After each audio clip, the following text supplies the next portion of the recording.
Hi, my name is Ashley Shepard, and this is my presentation on the gold standard treatment for autism spectrum disorder, which is applied behavior analysis. So why I chose this topic is because I actually work with kids with autism. I'm an RBT, or registered behavior technician, and I work in these ABA clinics, and I'm implementing the therapy to the kids. And so that's why it's so interesting to me, because I've been there firsthand and I see how it works. So I'm going to start the presentation by talking about what autism is.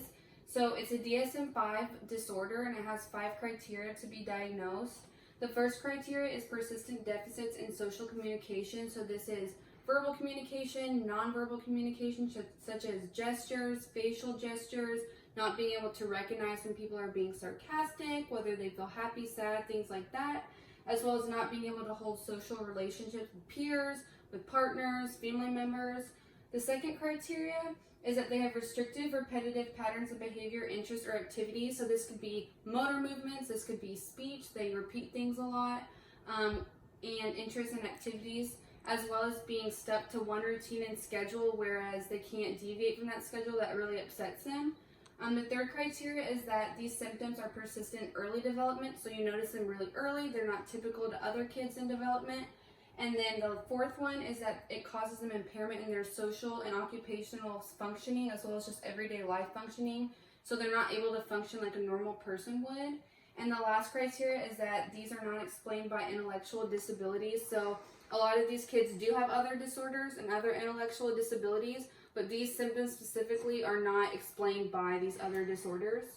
And so the gold standard treatment for this disorder, which was my research question, is ABA, or applied behavior analysis. And so Fox in 2008 basically said that pulling from other theories or other sources is not going to be effective for autism. It's actually ABA that is the most long-lasting and effective treatment for kids like this. So just some statistics about what autism is, how prevalent it is in the United States. 1 in 54 children in the United States have the disorder, and there's been a rise. And this rise isn't from kids having the disorder more, it's just that they're being diagnosed more, we're knowing more about it, we're knowing how to identify it, and so more cases are coming up. And boys are 4 times more likely to get the disorder, and that's not known why, it's just that there's more boys with the disorder, and they can be diagnosed as early as age 2, but typically it's between 3 and 4 that they're being diagnosed. And it's not uncommon, like I said, to be paired with another intellectual disability, but it's still separate from these other disabilities. So some potential causes of autism, which is what we've talked about in class, are genetic explanations. So a parent being older is at higher risk for their kid having autism. Epigenetics, which is just their genes and how their genes are expressed in the child, can cause it. Environmental contributions, so neurotoxins, things in the air is a possible cause. And a mother having a high temperature during her pregnancy can be a factor, such as having the flu that can spike their temperature, therefore possibly causing autism. And then neural abnormalities. So some related theories of development, which we've also discussed in class. So B.F. Skinner was a main contributor to the ABA therapy, and his principles have been applied to this therapy. And so in class we discussed him and his operant conditioning, which is basically the reinforcement and punishment aspect of behavior. And so he also talked about behavior modification, so based on principles of operant conditioning. So you have contingencies where a kid is being reinforced, contingent on a certain behavior, or punished on a certain behavior. And because of this, it's going to increase behavior or decrease behavior, and you can adapt that on what you're wanting to see in the child. So basically, I'm going to explain what ABA is, and then how it's working and what it's used for. So what it is, so it's basically based on, like I said, the behavior principles that B.F. Skinner has discussed. You're wanting to extinguish undesirable behavior, which basically means lower it or just wipe it out altogether, while rising the behaviors that you're wanting to see. So you're wanting to reinforce good behavior while punishing or just decreasing or extinguishing these bad behaviors. And so basically what you'll do during ABA therapies, you have your discrete trials. You take data during these trials. That's why it's scientific and evidence-based, and that's why it's so effective. And then you also have your natural environment training, so things that you're doing in the natural setting, such as a kitchen or a bedroom, and you're teaching these skills, whereas the kids can generalize them in the real world. And so ABA is a system of rewards and consequences. So you're rewarding the kids for doing the good behavior, and you're either punishing, which is not always used, but it's used if needed, or extinguishing these bad behaviors contingent on the behavior that they're doing. And so these are carefully applied. So you're wanting to do certain consequences or react a certain way to increase a behavior or decrease a behavior, and it's all evidence-based and scientific-based, and you're taking data. So how to work is you initially observe a kid, say for example the behavior is crying. So you will observe them during a time period, and you will take data on how often they're crying. So you'll start a timer, you'll stop a timer, and you'll take data on that crying. Then you go through with ABA, and you say, okay, we're going to do this to extinguish the behavior, whereas that might be ignoring.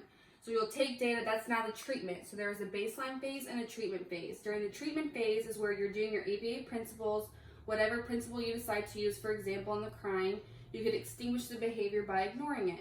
So you're going to be doing that during the treatment phase. You'll do the treatment phase for a while, and then you'll come back and revisit the behavior and see how it adjusted from the baseline and the treatment phase.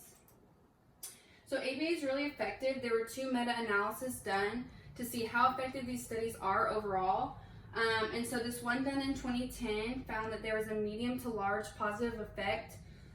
Positive meaning that the kids were basically reacting to the treatment well, and that it was helping them, and the apparent level changed by treatment hours. So the more treatment hours that a kid was able to experience, the better their effect was.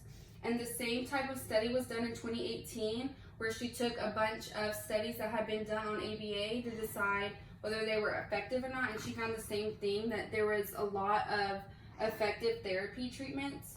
And so she found, like I said, a moderate to high effect. So there's different categories that ABA is trying to help, and in her specific study she looked at 4 categories, and the top 2 that were affected were intellectual abilities, which their correlation was 0.74, which is very high. So these kids were improving a lot. And then communication skills was 0.65. So there was a very high correlation between ABA therapy and the betterment of these child's skills in these 2 categories. So ABA is not just used for kids with autism. It can be, and it can be used for kids with other behavioral problems. So it's used in education. It can be used in healthcare for therapy, physical therapy, occupational therapy, any field that you're wanting to increase a certain behavior while decreasing certain behaviors. It can also be used to train animals, so same thing, you're wanting to increase a certain behavior for them, and it works that way, and in businesses as well. So in conclusion, the gold standard treatment for autism spectrum disorder is going to be this ABA therapy, and so it's very accurate. It doesn't cure the disease, but it does treat it, and it does treat these symptoms. The goal for these kids and anyone with autism spectrum disorder is to get them functioning in society with everyone else, and so these therapies are going to help them achieve that, while also being able to help them increase their desirable behaviors and the behaviors that are functional in society, and decrease these problem behaviors. Thank you.